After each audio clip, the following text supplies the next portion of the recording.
911. What's the address of your emergency? On Big Bend.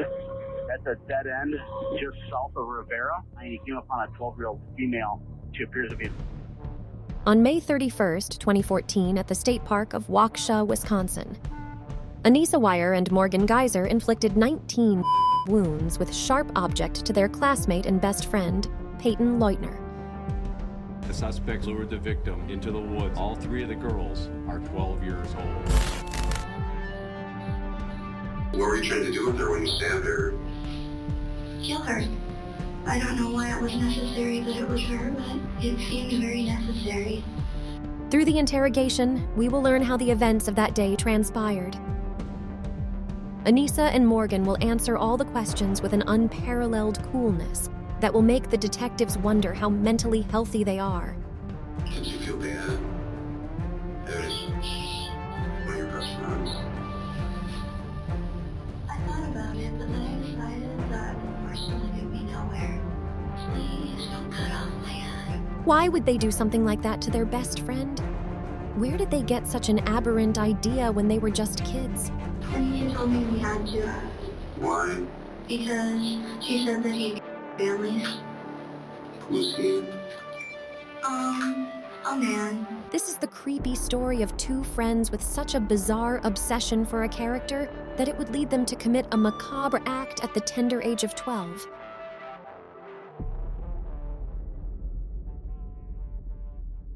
It all began the day before the attack, when the three girls, Morgan, Anissa, and Peyton, were leaving school together.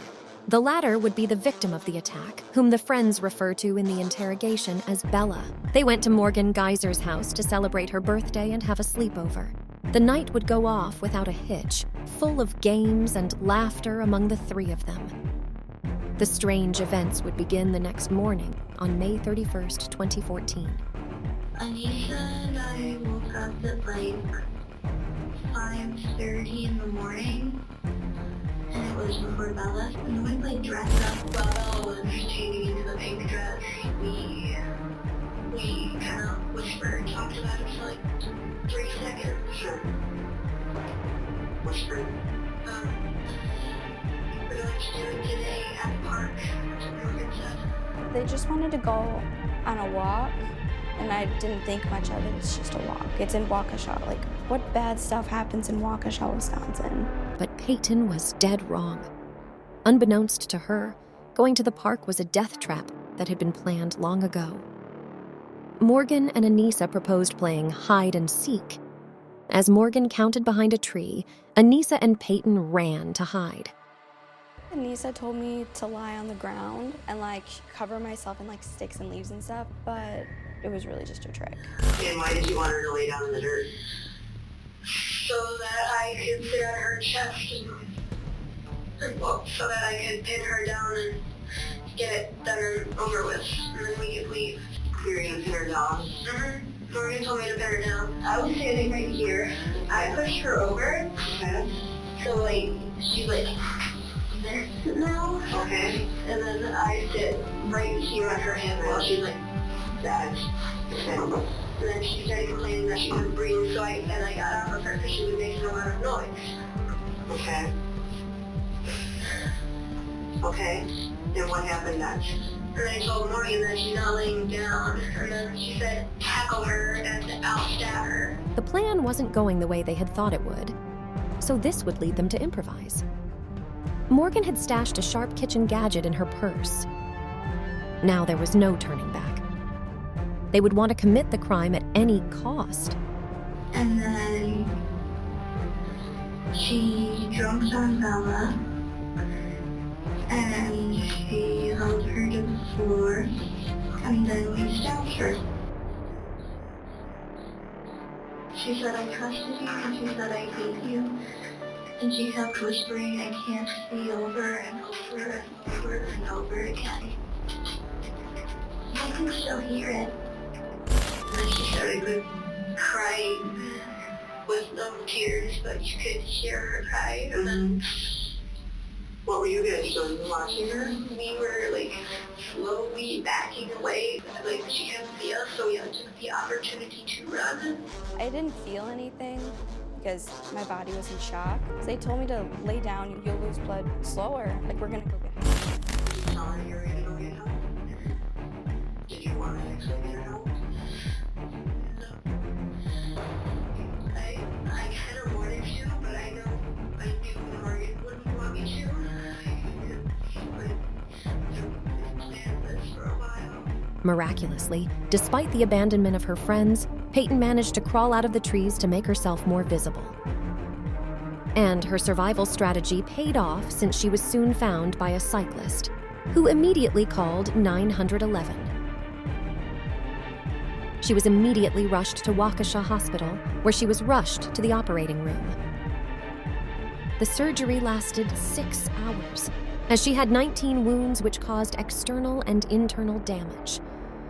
She received 5 stabs in the arms, 7 to the legs, 3 to the diaphragm, and 3 other thrusts wounded liver, pancreas, and stomach.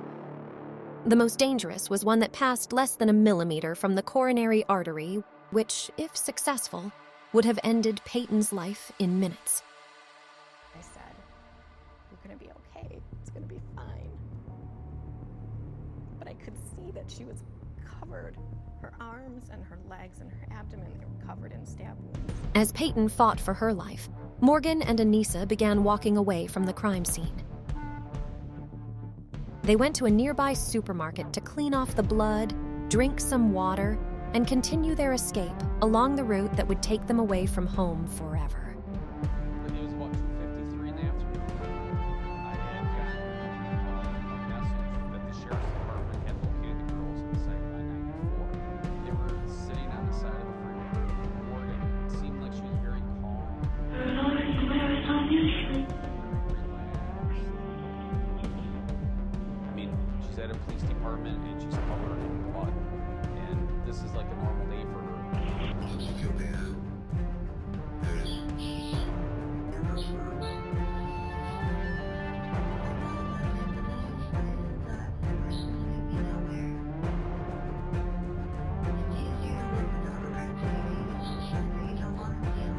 There was something strange about these girls and their attitude toward their crime. They seemed indolent in the face of the macabre act they had just committed. Now, the detectives must now delve into the motive for this grisly crime. Morgan was born on May 16, 2002, and Anissa on November 10, 2001, both in Waukesha, Wisconsin. Prior to this terrible event, neither had a history of serious problems, both having apparently normal childhoods. The first friendship to materialize was Morgan's with Peyton when they became schoolmates in the 4th grade. I made friends with her when I saw that she didn't have friends at all. Morgan was a lonely child, so Peyton came over to keep her company, and this led to them becoming best friends. They were practically inseparable. Morgan was so fond of Peyton that she named her Bella. So you like Bella pretty much? You ever been mad at her? She was my only friend for a long time because Why would you hurt your only friend? it was necessary. Everything would change when, in 6th grade, Anissa entered the school. She was just as lonely as Morgan, and because of a bizarre obsession they shared, led her to immediately approach the new classmate. In the interrogation, Anissa will be most affected by what they had just done, while Morgan was giving no indication of emotionality or affection for the crime. When alone in the interrogation room, she even took the opportunity to sing and dance. The adults around both girls saw no worrisome personality changes or disturbing behaviors. Why would they do that to Peyton then? Why would they hurt her best friend? The police will begin to probe to get to the motivation that led them to commit the macabre attack. So did you guys talk about doing this beforehand? And she told me we had to Why? because she said that he are families. Who's he? A man. Now, the detectives receive new information from the girls. A mysterious figure that would radically change the course of the interrogation.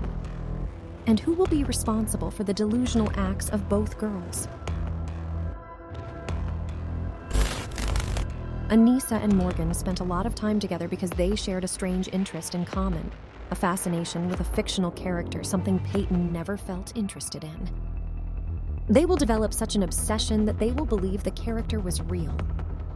Who's this creepy guy that you're talking about? Is it Slim or Slender or something? Slender Man, who's that? He's very tall. You ever met him? Not exactly. Tell me about him. He watches you. How does he watch you? He can read minds. Teleportation skills. Slender Man is a fictitious character created on internet forums and became an urban legend. He is a dark and sinister fellow with supernatural powers. He is described as a very tall and thin being, with long arms and without a visible face. He is a specialist in stalking and kidnapping people, especially children. His popularity in the internet community was such that the story began to generate fans who will defend its veracity. Morgan and Anissa will be part of this group, who would generate an unhealthy adoration towards this character that would alter their perception of reality. We had these proxies or servants, and Morgan said, "Hey, Anissa, we should be proxies." I was like, "Okay, how would we do that?" She said, "We have to kill Bella." Okay. Okay, and you know why she said that? Like, why she said? Because we had to supposedly prove ourselves worthy to Slender. And what did you think of this when she was on? I was surprised, but like also kind of excited because I wanted proof that he existed. Because there were a bunch of skeptics out there saying that he didn't exist, and then there's a bunch of photos online and sources online saying that they didn't see him. At this point in the interrogation, we see how both of them begin to show signs of paranoia. Not only will they believe that the Slender Man story is real, but they were certain that by taking Peyton's life, they could meet him. He said they read so many things about him. What did you read about him? It's called creepypasta. Creepypasta Wiki is a website created to share fictional horror stories. Users can upload their creations as well as read the creepy stories. It has turned into a forum for fans of horror and paranormal events. Although the fictional nature of Slender Man has always been made clear, the cult following he generated over time made young people like Morgan and Anissa a distorted image of the story.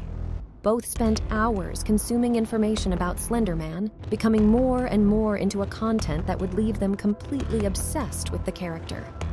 The fiction entered their reality in such a way that it would lead them to want to take the life of their best friend. Because they were so influenced, the detectives suspect that the young girls had some mental disorder, leaving them vulnerable to the stimuli of the internet. This difficulty in distinguishing what is real from what is not will lead them to a long trial that will have a precedent-setting sentence on how to deal with minors who commit crimes. After this unusual interrogation, Anissa and Morgan will be prosecuted for attempting to take Peyton's life. However, it was clear that her mental state was not normal, so they will need to know if they were cold-blooded psychopaths or if they had a serious illness that had not been foreseen before. It was weird. I thought I would. There's no other idea in my head that So you don't see anybody desperately declaring worse? I actually thought nothing. At the trial, the lawyers presented evidence that Morgan suffered schizophrenia and delusional disorder, while Anissa was diagnosed with delusional disorder and personality disorder. This meant that when the friends got together, they were unable to distinguish reality from fantasy. Both were found guilty, but mentally unstable. So instead of sending the girls to jail, the judge decided to sentence both girls to psychological treatment in mental health centers to rehabilitate them. In 2017, Anissa Wire was sentenced to 25 years of psychiatric hospitalization, while Morgan Geyser was to spend 40 years in the same conditions. Both were left with the possibility of being released if they show improvement in the control of their illnesses. I just want everyone involved in this to know hold myself accountable for this, and that I will do whatever I have to do to make sure that I don't get any sort of delusion or whatever again. And I want everybody involved to know that I deeply regret everything that happened that day.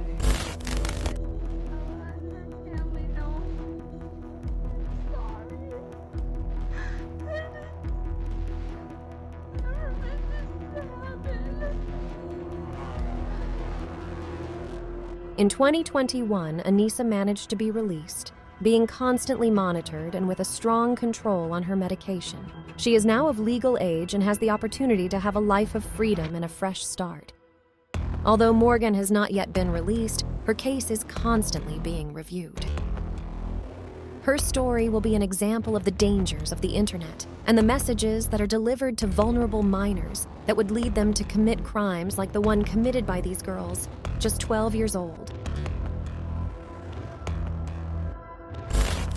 The case of Anissa and Morgan generated a discussion about the limits of reality and fiction and the role of the internet on the delivery of certain sensitive content that could influence children and young people.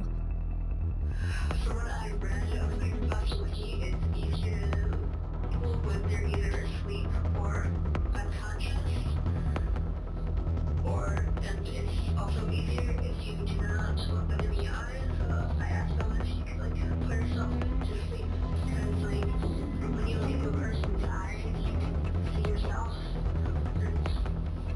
You don't want to be killing yourself when they're sleeping or unconscious. They can't The debate widens when we think about the need for greater awareness of the impact of media and fiction on the minds of young people. What is the responsibility of parents in supervision?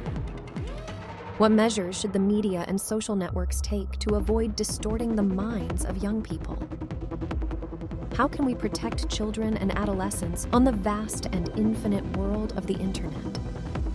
The case of Morgan and Anissa demonstrates the importance of supervision, education, and support to protect young people from dangerous influences and foster safe and healthy environments on the internet.